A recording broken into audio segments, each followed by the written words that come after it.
you know, as if we were put here for a reason. Yeah, because there's a lot of stuff that's happening that technically should not have happened, you know. But somehow the planets aligned or something? Is that how you guys feel? Absolutely. It's exactly how we met. When we first met, we looked at each other and we both had the same thought. What is this guy? What is it? Is he biker, Mongolian biker kind of? And when I looked at Cheech, he was hiding from the law anyway. And so he wasn't who who he really was. It was an acting class, and we were all looking at Cheech trying to figure out what his nationality was, you know. What do you think it was about the two of you that clicked? We had the same frame of reference. We liked things in our past, music-wise or experience-wise or being bicultural kind of the thing. Have you found, as you guys have gotten older, that there's something to aging together that is special, going through this together? Well, I'm always comforted by the fact that he's 8 years older than me. So whatever's going to happen to him is probably going to filter down to me at some era. But on the other hand, I'm the guy with the good knees. Yeah. So I don't need a wheelchair. I got better knees now. New ones. New knees. New knees. New knees. New knees. Try the new knees. But the connection really is that we both would take chances. We love taking chances. Mm-hmm. You know, we love to explore and love to go out there. And he's ready for anything, and I was ready for everything. And so we just clicked, you know. Man, can you explain, I mean, Up in Smoke was huge. You were huge. Can you explain what it was like to be in the eye of that hurricane? Well, it was different when they knew they could see who you were, because before it was records. They could only hear who you were, and they didn't know who did what, or just these two voices coming out of the speakers. When we got to movies, oh, that's Cheech and that's Chong, and it got they missed that out too. I'm always talking. And the movies were all over the world at the same time, translated or dubbed, whatever it was. And so it was an international phenomenon at the same time. And now they knew who we were. You know, we'd be driving down the freeway, and it's. But Up in Smoke was an anomaly because it was shot for less than $1 million and shot in less than a month. And Warren Beatty actually came up to you, and what did he say? He said, "You guys have no idea what you've done." Yeah. And I said, "Thank you very much, Warren, and you're not as dumb as you look either." Well, it's funny that you bring up the dumb as you look thing, because it does seem like, in a way, you two have been underestimated. Do you think that's fair to say? Oh, all the time, yeah. Well, yeah. we went against the protocol of movie making. See, movie making is the art of writing a story that's good enough to get people with a lot of money to invest a lot of money and keep a lot of people employed for a long time, as long as the money is coming in, you see. Well, what we did, we eliminated a lot of the writing part, the script part, the director part, all these things, and we just, put the camera on us, and we did our things, and we got a movie. It was revolutionary. And we changed the world with our movie, and that was more serendipity than anything. That's what I look at it, because come on, I'm literally a high school dropout. I tried to get my GED when I was in prison, and I couldn't. And they told me, just cheat, just put down. How do you think you got in prison in the first place? And here I am with a GED. I cheated. I got in prison, and that's really going to help me in life. But this is the thing, and you've said this before, Cheech. You pretend, I didn't even get my GED. You pretend that you don't have smarts, but the truth is, you've said it takes a lot of smarts to make a dumb joke. Oh yeah, it does. Luck, smart and luck, and we're ordained. We were meant to go down this path. We opened a lot of doors for a lot of people. We started a lot of careers and influenced so many people.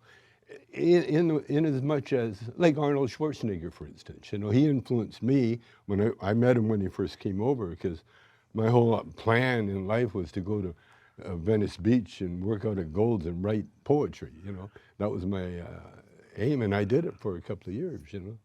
But and I've met great people all my career, my whole life, and I've had interactions with some really super famous, great people, and I just come to the conclusion that we're one of them. One of the great famous So people. there, no. The movie's titled Cheech and Chong's last movie. Yeah. Is it? You never know. You never know. It could be Cheech and Chong's last movie, part 1. You know? Or it could be like Cher's goodbye tour. Yeah. Yeah, it's a 14th annual goodbye tour. Who knows? Who knows? Do you look at the future? What does the future look like for you two? So good. Closer than Well, it I did got a before. Tesla. I got a Tesla. I drive a Tesla, so that gives you an idea where I'm at, you know. And I bought one of the first Teslas. So you're thinking about the planet. But as far as yourselves, No, what I'm is the thinking about a future? good car.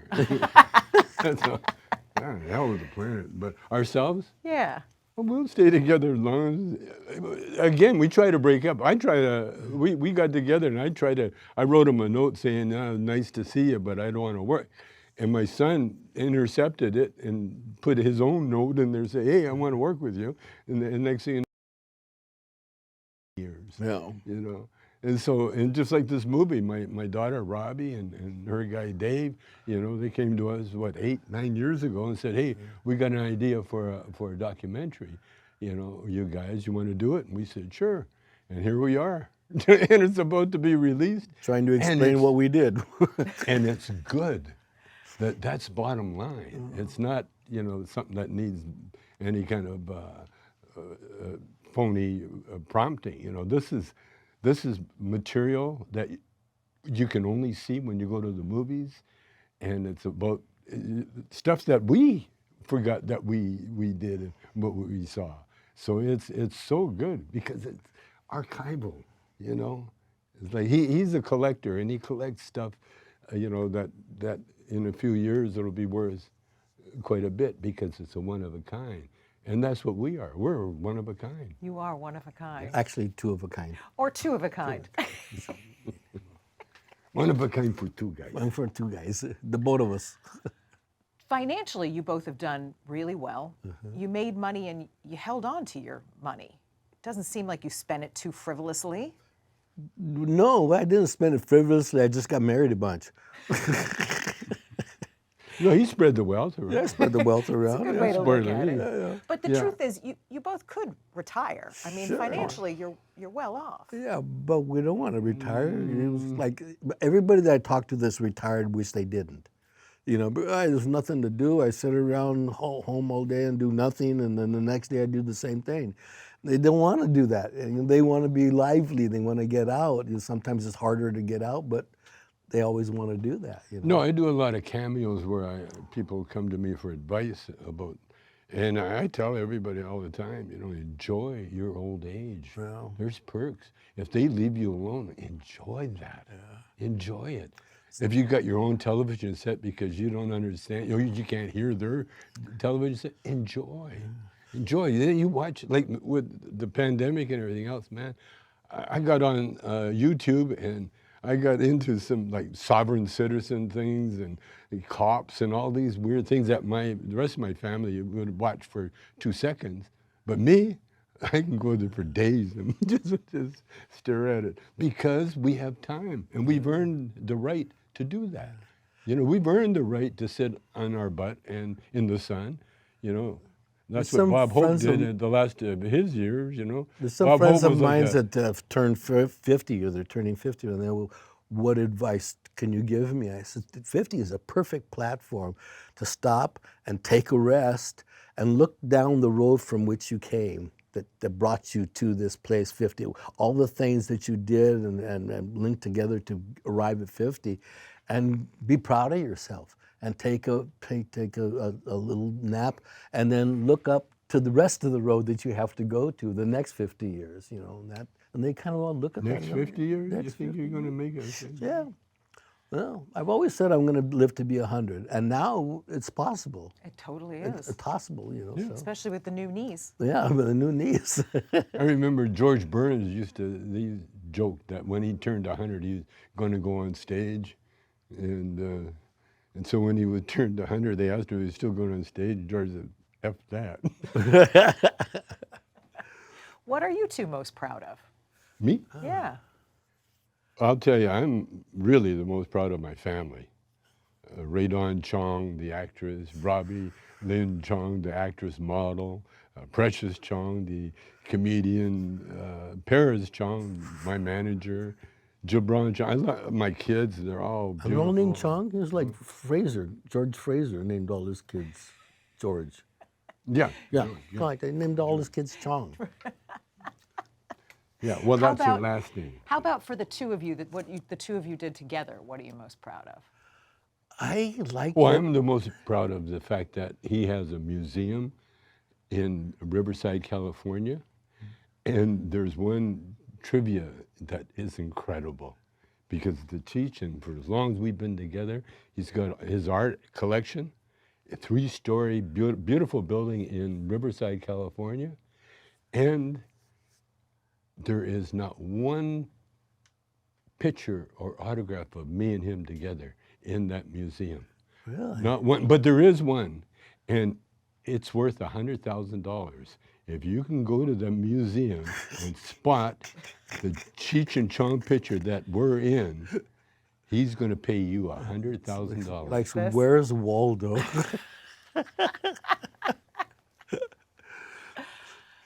What are you most proud of that the two of you have done together? That we've done together, that we've created this legacy that's very influential. It's very influential. I see all the rapper guys, Ice Cube, Snoop Dogg, they all were weaned on Cheech and Chong. A lot of other comedians were weaned. All the guys from a certain era of Saturday Night Live were weaned on Cheech and Chong, and so we were very influential, while enjoying ourselves at the same time. You know, I don't know how much this documentary shows that, but we had a great time together when we were on the road and making not movies, making records. And we both quit cocaine together. That's Really? good. We held hands and we threw the bottle away. and You quit? we, Oh, wow. Didn't know that. Okay, I'm going to get a little woo-woo here, but if you could, tell me what you love about the guy sitting next to you. Love, huh? well, I can. Do you want me to go first? Sure, go ahead. He used to be an altar boy. Yeah. That's what you love about me? I still am an altar boy. Altar boy, is that how you say it? Yeah. Tommy is, you never know where he's going or what thought is going to occur to him. And he says a lot. And then all of a sudden he'll say something, oh, wow, we could really do something with that. That's funny, man. Let's work on that, you know. And those surprises that are always coming up is like, I've learned how to kind of not be thrown by them, you know. And they'll go, oh, because the first thing is always, no, that's crazy. And then, yeah, well, that crazy, but I think it could be funny if we worked on it, you know. And that's always in process. The seeds of brilliance in there. So what are your hopes for this movie? Oh, the investors make their money back. Yeah. That's what I hope. And if they don't, it's cool because we got another idea that's more money. So it's all good. Cheech and Chong's other last movie. For kids who might not know, maybe they know the name Cheech and Chong, but they don't know what you all are about. Yeah. A kid like that does not have a cell phone. There's no such thing. There's no such thing in this world unless you go to a third world country. And even those guys, Yeah, they'll reach in their camel gear and pull out a iPhone. So now this whole generation, we're trying to catch up to them. I heard a conversation between two young ladies, and one was a little bit older than her, and she said, talking about Cheech and Chong, and she says, well, what was that? That was a comedy show or something? I go, yeah, it was a comedy show. No, I like the other one that he's getting on the elevator, and this lady in a cane, she's getting on the elevator, looks up at Cheech, goes, "What'd she say?" Says, I used to go out with you. That's as far as I'm going to explain that one. And I always get, I do signings at the Comic-Con. I was just in Gettysburg, and I had, sign the autographs, and yeah, I'd get some old people, my grandmother loved you. Then they're old already. How does that feel? It feels good, man. Great. They were still around doing We're still vital. here, man. Kids relate to us. Yeah. And like I said, enjoy your old age. Like me, I don't have a big appetite like I used to have, and so I can go on a tasting spree, in whatever, there's no restrictions now, because what's the worst going to happen? So you can enjoy life, especially if you can move when there's a fire in your neighborhood. Yeah. Run for your life. All right, here we go. I'm running for my life. Cheech, you mentioned legacy. Yeah. What is the legacy of Cheech and Chong? Part of our legacy is that we have joined the kind of immortal comedy teams, with Laurel and Hardy and Abbott and Costello and Martin and Lewis and all those guys. We are part of that legacy. Smothers Brothers. The Smothers Brothers, yeah. Yep, we're part of and, that. and we're proud to be in that, because that's who we grew up with, and that's who became our contemporaries, and now we're the people that other people grew up with, So there's a certain pride in that. And we're the old farts that just won't go away. Yeah. They linger. We linger like an old fart. The great thing is that weed unites everybody. Because, Oh, yeah. There's no classification of humanity that weed does not come in there at one time or another. Weed unites everybody. Yeah, it does, absolutely. Have you found that in your travels? Absolutely, absolutely. That was the burning bush Moses was talking to in the Bible.